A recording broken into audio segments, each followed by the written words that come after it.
exercises help you strengthen your postural muscles to relieve pain and help stabilize the pelvis. So there's a lot you can do to stay fit while pregnant, but the biggest thing that we're going to focus on is strengthening your postural muscles. So keep in mind that when you're pregnant, everything is changing daily, and no two pregnancies, just like no two bodies, are alike. That means that there is no one set perfect exercise or exercise program for each person. It's going to be different. So my biggest advice, outside of make sure you get some medical clearance and make sure you've talked to your doctor about exercising, is to be adaptable, do what feels good, and focus on your body moving, not any kind of specific goal. So I was lucky enough to be able to work out during both my pregnancies. It was fantastic, but not everyone is that lucky. If you're not feeling it, something feels not right or uncomfortable, there's no set rule book that says you need these exercises. In my personal experience, these exercises have been really beneficial for the pregnant clients that I've trained, because the biggest focus while you're pregnant is to feel good, relieve any aches and pains, and to get ready for labor and delivery, so to make your recovery a little bit better. And the way you do that is focusing on your posture, so looking at the back of the body as well as your hips. When it comes to pregnancy, your body's changing. You know that. It is not always the most comfortable things, and your center of gravity changes with that. Our postural muscles, so specifically looking at the upper back, kind of take a beating, and you need those muscles. You need them to help relieve pain on your low back and to get your shoulders up and where they should be, especially after pregnancy and postpartum, when you're normally holding a baby all the time like this. So these 5 exercises focus on building and helping your posture, but also help prepping you for labor and postpartum recovery. And the first one that we're going to jump into is a band row. So I use a lot of mini bands, and while these aren't crucial for working out at home, I find they give you the biggest bang for your buck, especially when targeting your upper back muscles, which are one of the most important muscles you want to target when you're pregnant. It's really difficult to do with just your body weight unless you are going to sporadically learn how to do chin-ups. Bands are a little bit easier. They're low impact, they're cost effective, and they don't take up any room. So a band row, whether that is bent over or seated, is one of the best exercises you can do while pregnant. So sitting down, you're going to grab the band, loop it around your feet, sit up nice and tall, and I want you to focus on moving your shoulders and pinching your shoulder blades behind your back. So opening up the chest, squeezing your shoulders together, bringing the shoulders down from the ears, and releasing. And pulling. It's really easy to bicep curl this move, but I want you to focus on getting your shoulders to move, which means you're engaging your back muscles. So this is a great one to help relieve some of the pressure and tightness across the chest, which is going to help prevent and reduce a lot of back pain. The next one is looking at a squat with pause. Now, I love to use a mini band for this because it activates the glutes more. You're going to hear me talk a lot about glutes while pregnant because they're one of the biggest muscle groups to focus on. They help support your pelvic floor, stabilize your pelvis, recover postpartum because everything is moved, and help reduce back pain. So all of those are mega benefits while you're pregnant.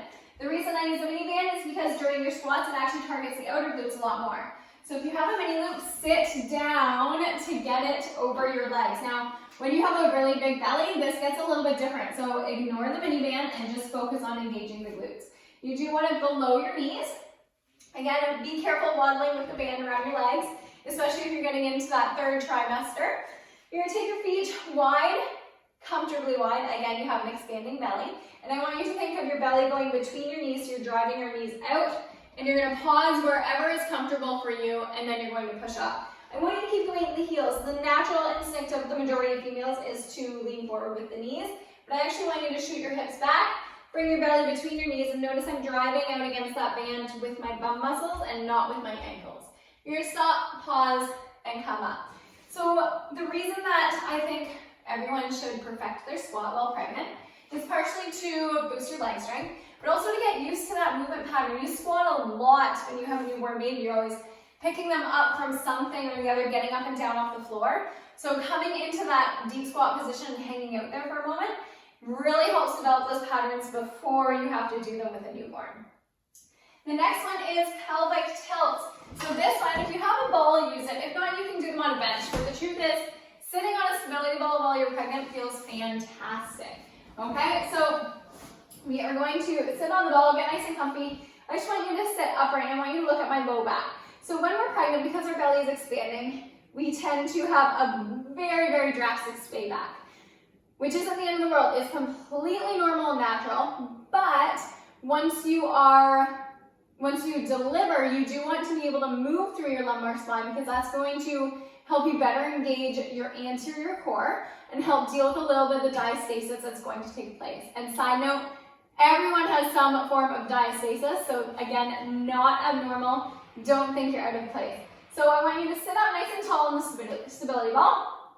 Come into a natural arch with your back, and I actually just want you to focus on tilting those hips. So notice how minor of a movement this is. Have your belly wherever it's comfortable, but I want you to think of, if you were a dog, tucking your tail underneath your bum. And what this does, it kind of gives you a hug the baby feel. You're pulling your abdominals in, squeezing that baby, giving it a little bit of a hug, but you're also getting some movement through your lumbar spine.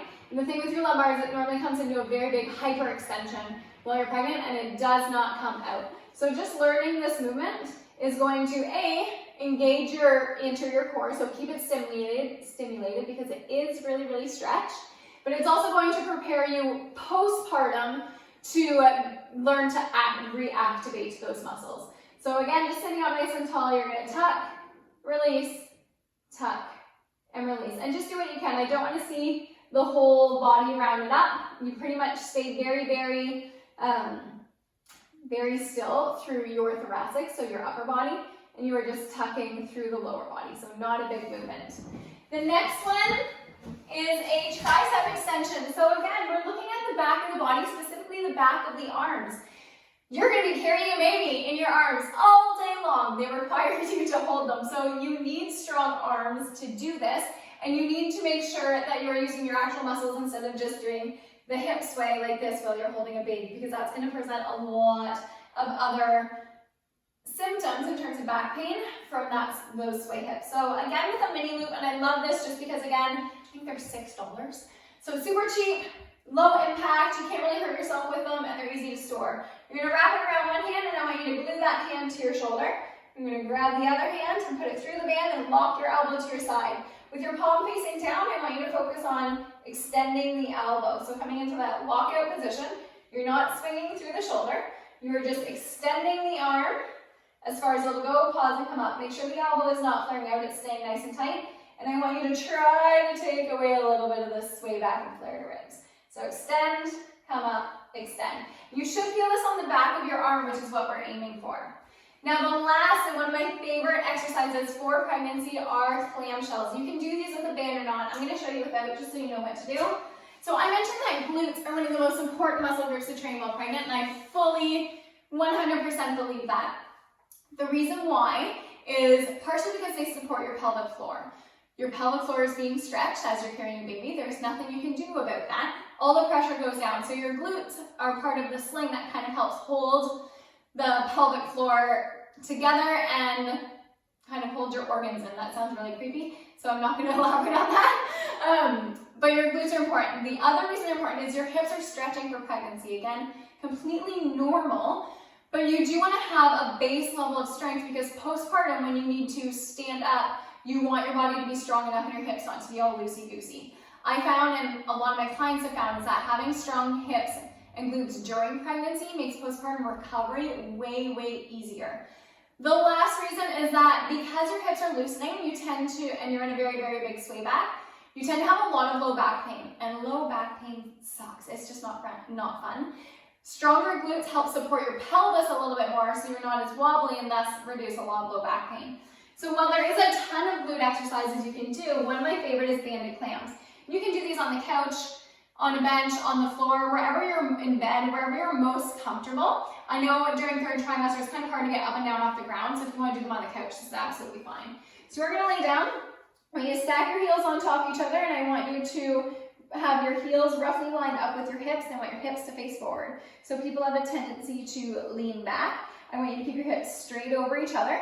Keep your heels together, and I just want you to squeeze your bum to open your knee. You should notice the shape of your glute actually change shape. So when you're squeezing, the glute contracts and it gets tighter and come up. And you should feel this a little bit in your glute max, so your big glute, but mostly on the outside of your hip as you're squeezing to raise. Now, some people are very have different hip structure. So you may have to play with if your legs are a little bit further behind you, if they're a little bit more extended, as to what feels the best for you. So wherever you feel the glutes contracting the most, rock that. There's no right or wrong answer, but keep your heels together. So you're squeezing, coming up. Notice again, small range, but this is going to strengthen those outer glutes. And again, this one can be done with or without a band. Those are my top 5 exercises for pregnancy to improve your posture and relieve a lot of back pain, as well as set you up for postpartum recovery. But I just want to reiterate again that every pregnancy is different and that there is no one size fits all when it comes to exercise or workout selection for pregnancy or for that day. So because things change so much during pregnancy, that means that your exercises and your workouts have to change too, and you have to be very, very adaptable. So what felt good yesterday may not feel good another day. The last thing I want to touch on is goals. Remember, the 3 main goals of pregnancy are to feel good, to reduce any pain, and to prepare for labor and recovery. There is no belly-only pregnancy goals. There is no max chin-up goals. There's no performance goals. You just need to move because it feels good, okay? So don't let anyone tell you otherwise, and enjoy.